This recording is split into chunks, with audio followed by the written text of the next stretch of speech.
En Tele 13 Radio comienza un programa que conecta.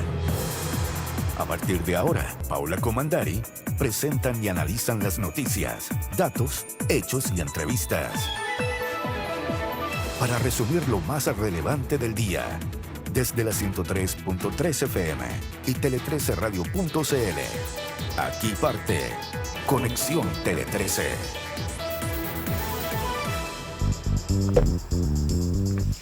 Hola, hola, ¿cómo están? Muy buenas tardes a todos y todas quienes nos escuchan hoy. Es 4 de julio, un día bien templado, bien agradable aquí en la capital.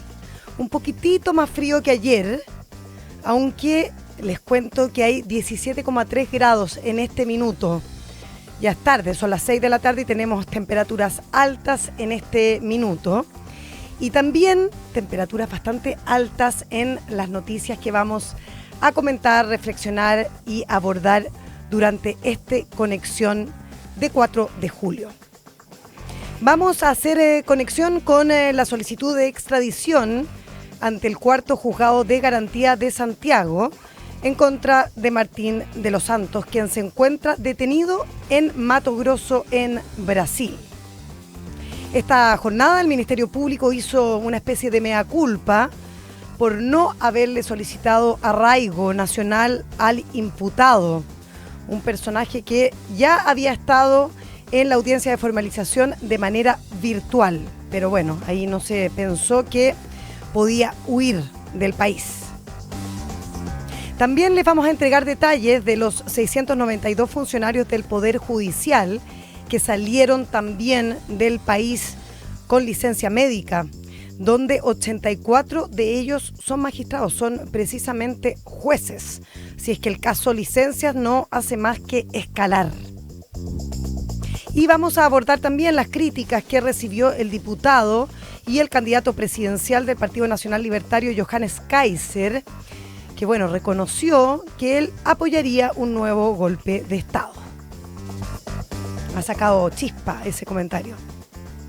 También tenemos las últimas diligencias que se han realizado tras el secuestro del exalcalde de Macul, Gonzalo Montoya. Y finalmente vamos a conversar con el diputado de la Democracia Cristiana y vicepresidente de la Cámara de Diputados, Eric Aedo, a ver si la DC se va a subir, va a apoyar la candidatura de Janet Jara o no. De esta forma comenzamos entonces Conexión Tele 13. Centro Médico Vitacura de Clínica Santa María. Arauco, lo bueno de ser renovables. Engie, liderando la transformación energética de Chile. Tu vida más tranquila, tu vida más consorcio.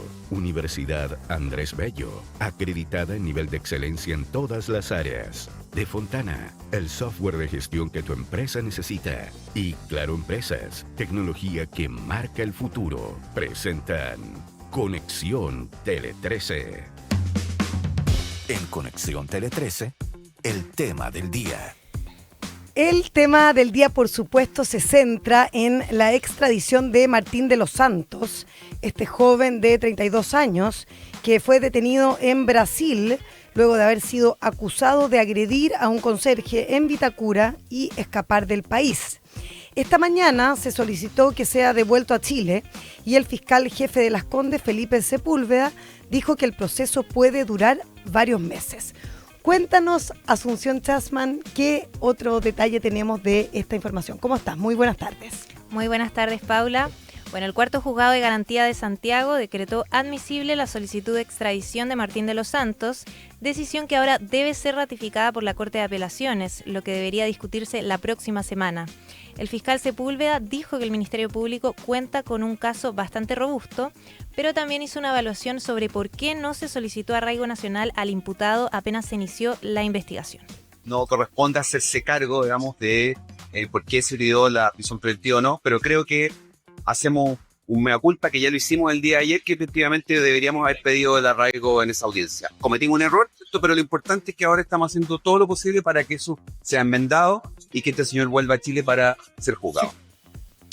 Por su parte, el ministro de Seguridad, Luis Cordero, explicó que una vez aprobada la solicitud, el proceso judicial debería ser expedito y agregó que la Policía de Investigaciones se coordinó con la Policía Federal de Brasil para compartir información, lo que permitió identificar y localizar al imputado, que hoy está en prisión preventiva en la cárcel Amenón Lemos Dantas, en la localidad de Cuyabá.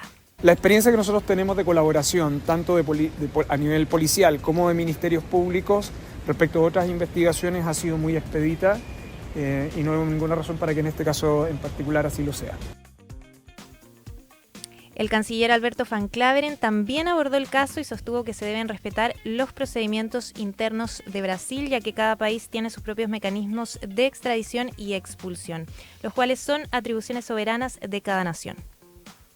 Ya, pero para que lo tengamos claro, porque habían dudas al principio de este caso si es que iba a poder ser extraditado por haber o no haber acuerdos con Brasil respecto a este tema en específico. Y efectivamente Chile firmó con los países del Mercosur un acuerdo de extradición concreto. Entonces es bastante fluido ese tema, ya que existe este entendimiento. Ahora, ¿se puede pedir la extradición o no? ¿Hay antecedentes, hay condiciones básicas para que ello ocurra? Al parecer sí, porque se cumplen algunos de los requisitos que se solicitan en la legislación. Por ejemplo, que la pena sea por lo menos de 1 año. Y este imputado, como autor del delito de lesiones graves en contra de Guillermo Oyarzún Oyarzo, que fue la víctima, este hombre, este conserje de 70 años, bueno, sufre estas lesiones que son bastante graves, y eso lo configura como un delito que además se agrava porque la víctima tiene más de 70 años. Por lo tanto, la pena, según lo que ha explicado la Fiscalía, debe subirse en 1 grado conforme a lo que dispone el artículo 400. Y entonces arriesga el señor de los Santos una pena superior a los 3 años y 1 día. Y eso hace que las condiciones se cumplan. Además, otros antecedentes que se tienen que poner sobre la mesa. Martín de los Santos se supone que sale del país el día 18 de junio y su reserva era con destino Santiago, Florianópolis, Santiago. Se supone que la vuelta era para el día 22 también de ese mismo mes. Y el viaje se concreta, pero no regresa a nuestro país, y eso al tiro supone que hay un intento de huida. Entonces, otra consecuencia del proceso que inició Chile, que tuvo que establecer una especie de notificación roja, ya tener la conversación fluida con Interpol para que se busque en Brasil. Había mucha sospecha de si ese era el destino final de los Santos. Se pensaba que también iba como en tránsito hacia Bolivia. Él viaja con un pasaporte chileno y también con un pasaporte español. Está el tema que les decía también del tratado de extradición en acuerdo con Brasil, y hartos antecedentes, porque ya con el correr de los días, no ha pasado mucho tiempo desde que ocurrió este delito, pero ya hay declaraciones de Carabineros, el Carabinero que también se siente agredido por este joven, y también del propio conserje. Quiero leerles un poco lo que diagnostica ya cuando él hace acuso de recibo de esta agresión. Se le diagnostica con fractura de órbita cerrada, fractura de arco cigomático y fractura de huesos de la cara cerrada. Apreciación clínica concordante con el relato del paciente. O sea, todo calzaba lo que él había dicho que le había sucedido con lo que estaba viviendo. Y él cuenta, este conserje, que vio a este personaje bastante fuera de sí. Él estaba cuidando este edificio de oficina y en algún momento sale a fumarse un cigarro, eso es lo que cuenta él, la noche del 17 de mayo de 2025. Y habían 2 personas en el edificio trabajando también, eran maestros eléctricos que estaban haciendo cambios en las instalaciones del edificio. Y como a las 3:30 de la mañana, mientras ellos estaban trabajando, él decide, el conserje, salir a fumarse un cigarro a la entrada.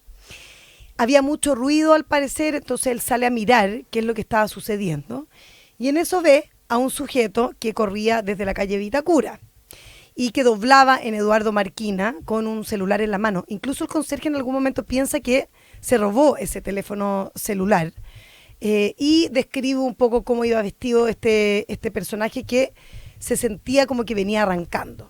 Entonces, él piensa, atraviesa la calle, este personaje se dirige a él y le dice, según la declaración del conserje, hasta un lado, no me toques.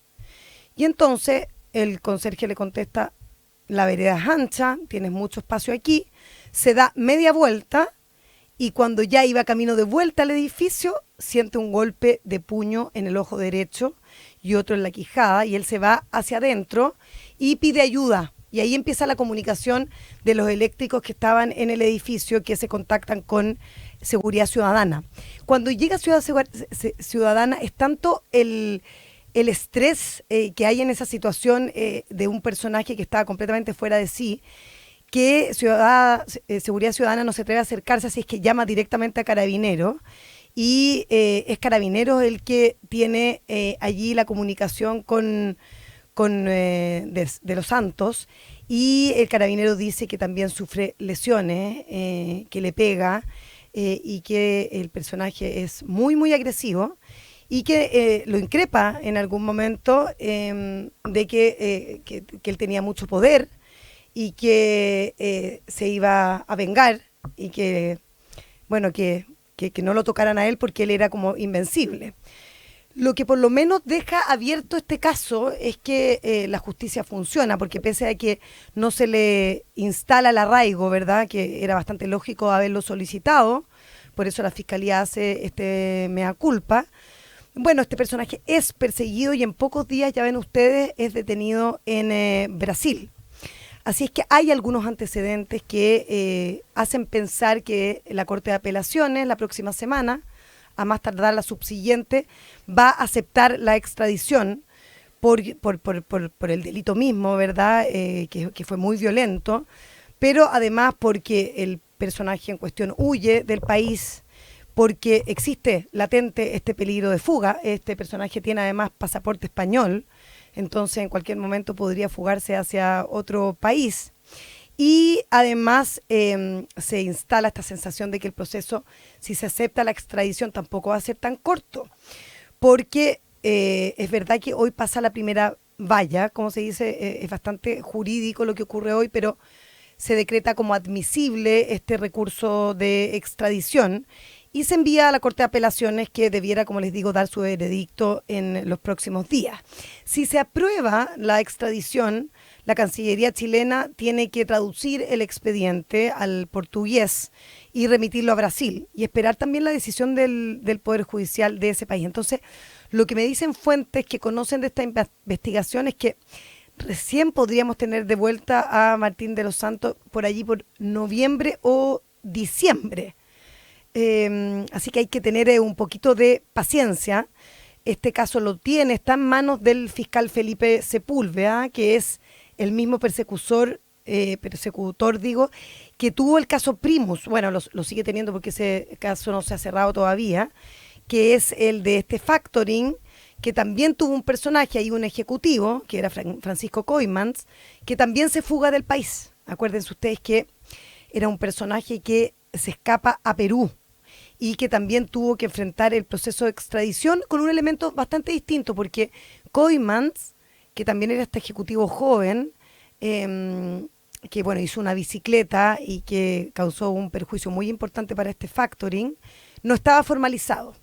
En cambio, el señor de los Santos está formalizado, y mientras tanto, él se ha encargado de hacer hartos videos por streaming, ha hablado con un influencer diciendo que está arrepentido. No se le ha creído mucho a la gente que ha visto este tipo de videos, y además se suma con el prontuario que tiene este joven de 32 años, que ya se le conocía, según testimonio de un interesante reportaje en el Clinic, de un joven que tuvo muchas peleas con compañeros, que tenía un comportamiento bastante cuestionable, por decir lo menos, y que, recuérdense ustedes también, otro antecedente adicional, es que 2 semanas antes de este altercado, de esta riña con este conserje, este personaje tiene un hecho de violencia con un guardia de un casino en Colchagua. Fue, como les digo, solo 2 semanas antes de este episodio en concreto. Así es que tenemos que esperar, pero decirles que este es un caso que ya se ve que la Fiscalía está muy de lleno tras esta investigación y los pasos se están dando concretamente, cada paso a su momento, a su lugar, para que se concrete la extradición en los próximos días. Conexión Tele 13. Bueno, durante su última reunión del Pleno, la Corte Suprema informó que dentro del Poder Judicial también se detectaron casos de salidas del país con licencias médicas. En un periodo de 5 años son 1.029 casos. ¿Qué les parece? También ocurre en el Poder Judicial entonces. Y dentro de los funcionarios involucrados hay 4 ministros de Corte de Apelaciones y 84 jueces. La información fue recopilada por el fiscal de la Corte Suprema con colaboración de la PDI y la Contraloría Interna del Poder Judicial. Los más de 1.000 casos detectados corresponden a 692 funcionarios, de los cuales 571 están activos. No hay ningún ministro o fiscal de la Corte Suprema entre ellos. Desde la Suprema remitieron la nómina de involucrados a las respectivas Cortes de Apelaciones, que deberán iniciar procedimientos disciplinarios que también incluirán a las personas que hayan cesado en sus funciones. Bueno, como les digo, este caso no hace más que escalar porque ya llegó al Congreso. También vimos que afectó de manera muy profunda a los funcionarios públicos, ¿verdad? Con ese número que es inolvidable, los 25.000 funcionarios públicos que viajaron fuera del país mientras se encontraban con este permiso por reposo médico, ¿verdad? Y para agregarle también hay un pelo a la sopa, 75 médicos arriesgan expulsión del Colmet. Son colegiados que están enfrentando procesos en el Tribunal de Ética y entre ellos hay 2 que se autodenunciaron, uno que entregó licencia sin consulta previa y 5 que ya estaban bajo investigación penal y 63 que extendieron permisos mientras estaban con esta licencia. Y frente a estas prácticas, Francisca Crispi, presidenta del Colegio Médico de Santiago, estuvo aquí también en Tele 13 Radio, dice que la situación, por supuesto, ensucia sin duda a la profesión, a los médicos. Está claro que no es una práctica que realizan todos los médicos, pero sí contamina mucho el actuar. Porque además se conoce justo en este momento también que hay muchos médicos que presentaban licencias para atender en el sector privado. Y eso sí que es un tema bien doloroso porque las listas de espera en Chile han aumentado y hay muchas personas que esperan años para poder tener una cirugía, incluso una atención. Así es que es un tema que nos sigue penando y vamos a ver cómo se va saliendo, si es que se producen cambios, porque además, de alguna manera lo que han dicho los técnicos es que el sistema está hecho para corromperlo. O sea, el hecho de que, por ejemplo, en el sector público no hayan días sin que se deje de pagar, influye y de alguna manera incentiva a que los funcionarios tomen licencia ya no por un par de días, sino que por 1, 2, 3 días, porque incluso así se les paga ese descanso.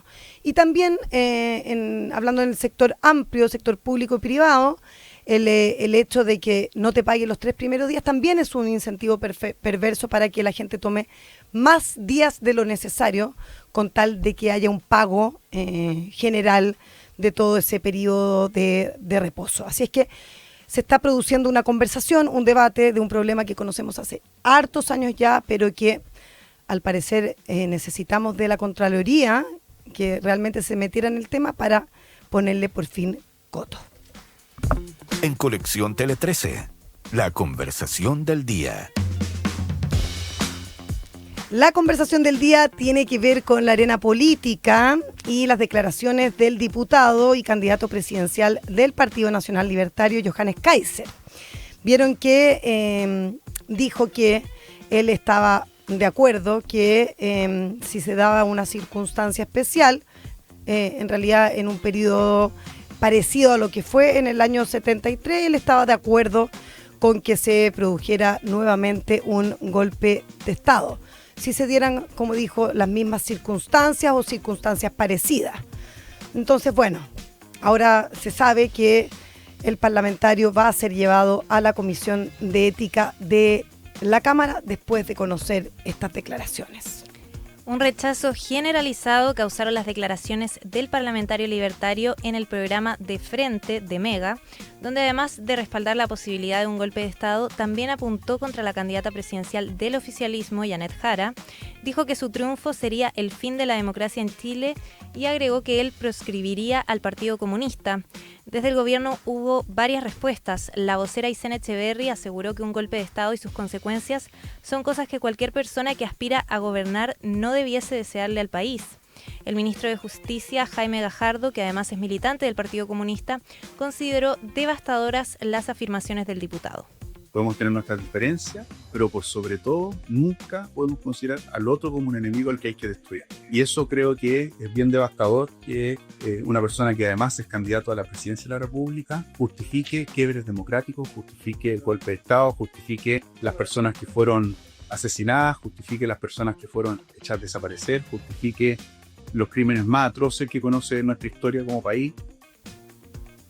La candidata presidencial de Chile Vamos, Evelyn Matei, fue consultada por los dichos de Kaiser en Radio Edelweiss de Temuco y aseguró que ella tiene un compromiso total y absoluto con la democracia y destacó que los chilenos son muy inteligentes y saben que el país necesita orden, progreso y esperanza.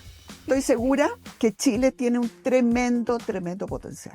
Si nosotros logramos traer progreso, traer empleo, que la gente pueda llegar a fin de mes en forma tranquila y que además tenga seguridad, la verdad es que Chile va a florecer con todo. Y todo esto con absoluto respeto y cariño por la democracia.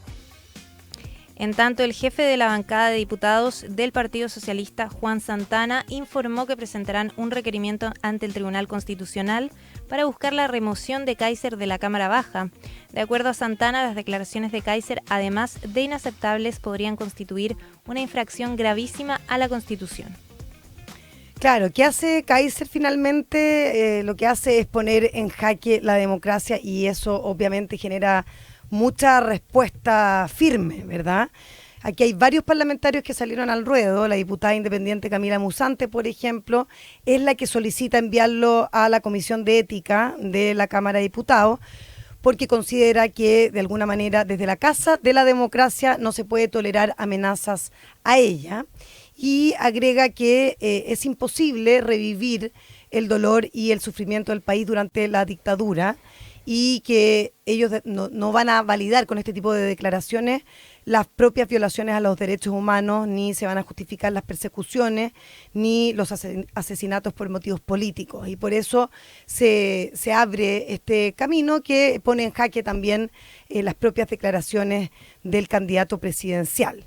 Por su parte, la senadora Fabiola Campillay, que fue víctima de este altercado también con carabineros durante el estallido social, también señala que los dichos del diputado y el candidato presidencial son una muestra brutal del desprecio, dicen ellos, hacia la vida de todos los chilenos, precisamente porque, de alguna manera, el hecho de decir que en similares circunstancias él aprobaría un golpe, ellos consideran de alguna manera que está justificándose también la muerte de sus compatriotas y recuerda entonces que las poblaciones, los campos, las ciudades también se tiñeron con la sangre de quienes fueron desaparecidos, torturados y asesinados por la dictadura.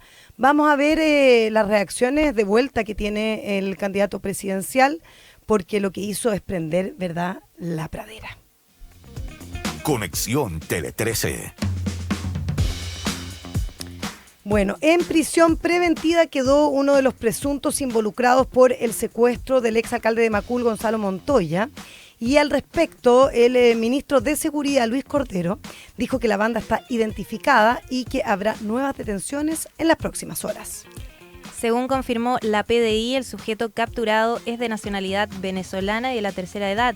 El titular de seguridad dijo además que hay varios involucrados en el secuestro que usaron un auto con patente clonada y que no hubo motivaciones políticas detrás del delito, sino que estaba relacionado a actividades de la vida privada de Montoya. Por su parte, el fiscal regional coordinador de ECO, Héctor Barros, señaló que este tipo de investigaciones son más complejas que las de un homicidio y recalcó que las personas que se vinculan con la prostitución corren el riesgo de ser extorsionadas. Claro, hay que recordar que el exalcalde estuvo incomunicado desde el jueves 26 de junio en la noche y estuvo varios días sin que se conociera su paradero. Fue liberado recién la madrugada del pasado domingo tras el pago de un monto de dinero. O sea, ahí funcionó la extorsión. Y lo que se dice es que, claro, hay un ciudadano detenido, un mayor de edad venezolano, como contaba Asunción, que sería uno de los autores del secuestro, pero que habrían muchos más involucrados. Y que están comenzando las detenciones y espera el ministro Cordero que continúen en las próximas horas para que tengamos al resto de los participantes. Ahora, están identificadas al menos desde el inicio, se localizó también el auto que se utilizó con patente clonada y se han podido establecer también los lugares y otras identidades vinculadas al delito. Y esto es un caso muy, muy delicado, muy grave, que además se conoce justamente cuando la Fiscalía también da a conocer este aumento de este delito en concreto, del secuestro, que hace una década atrás ni siquiera lo vislumbramos como una posibilidad acá en Chile, porque eran casos bastante aislados, y hoy tenemos esa cifra ahí también que nos pena de este aumento del 28%, ¿verdad? En el último año, del 2023 del 2024 respecto del 2023, que es una cifra alta. Queda por allí todavía despejar algunos números concretos porque conocemos el porcentaje, pero nos ha quedado la sensación de que la Fiscalía todavía le falta entregarnos más antecedentes para tener como con claridad el marco de este nuevo delito que también aterrizó en Chile. Conexión Tele 13. Bueno, este domingo 6 de julio el presidente Gabriel Boric va a viajar a Río de Janeiro para participar en la cumbre de los líderes de los BRICS. Ha causado también harta polémica respecto de si el mandatario debía participar o no. Pero la presidencia recordó que esta es la segunda vez que Chile va como invitado a esta instancia. Acompañado por el canciller Alberto Van Claveren y el embajador de Chile en Brasil, Sebastián de Polo, el presidente Boric intervendrá en 2 sesiones. El domingo 6 estará en el encuentro Fortalecimiento del Multilateralismo, Asuntos Económicos, Financieros e Inteligencia Artificial, y el lunes 7 la sesión Medio Ambiente COP30 y Salud Global. La cumbre BRICS estará marcada por las ausencias del presidente de Rusia, Vladimir Putin, y el mandatario chino, Xi Jinping. El primero no va por la orden de arresto que emitió la Corte Penal Internacional en su contra, instancia de la que el país anfitrión, Brasil, es miembro. Por su parte, China anunció que irá el primer ministro Li Qiang en representación de Xi. Conexión Tele 13. Esta tarde, en el acto oficial del Día de la Independencia, el presidente de Estados Unidos, Donald Trump, va a firmar su nuevo plan fiscal y presupuestario. Ahí incluye todo, impuestos, una serie de cosas económicas muy, muy relevantes. Y la Casa Blanca confirma que en la conmemoración estarán presentes los pilotos que participaron en el bombardeo contra las instalaciones nucleares de Irán. Este 4 de julio el presidente Donald Trump sellará su primera victoria legislativa importante desde su retorno a la Casa Blanca con la firma de lo que él ha denominado como gran y hermosa ley de recortes fiscales de 4,5 billones de dólares. El acto se da solo un día después que lograra un estrecho visto bueno en la Cámara de Representantes, donde incluso 2 republicanos se desmarcaron. También se espera que hoy el mandatario norteamericano comience a notificar a diversos países sobre los aranceles unilaterales de exportaciones que podrían llegar hasta un 70%. Según Trump, este viernes probablemente enviarán entre 10 a 12 cartas, proceso que finalizará el miércoles 9 de julio. El canciller Alberto Van Claveren reaccionó al anuncio y descartó que el alza de las tarifas afecte a Chile. The Big Beautiful Bill. Bueno, finalmente lo despacha Donald Trump. Había harta resistencia incluso de sus propios partidarios, de los republicanos, y finalmente con mucho control, mucho telefonazo, el presidente Donald Trump logra alinear a los parlamentarios en la Cámara de los Representantes y votan y aprueban esta iniciativa y todos los cambios que había hecho el Senado. Solo decirles que hoy, 4 de julio, el Día de la Independencia de Estados Unidos, un día que es festivo allá, bueno, Donald Trump, pese a todos los conflictos que ha tenido, logra celebrar y celebrar en grande, porque no solamente se aprueba su gran proyecto, ¿verdad? Este proyecto económico que es bien particular y puede tener hartos costos para Estados Unidos y para el mundo, porque va a significar un aumento muy relevante de la deuda de Estados Unidos. Pero además esta semana se cierra con un informe mensual de empleo que supera las expectativas. Y además los cruces fronterizos ilegales alcanzaron su nivel más bajo en décadas. Así que podemos decir que sale airoso el presidente Donald Trump, pese a toda la crítica que puede existir desde distintas partes del mundo.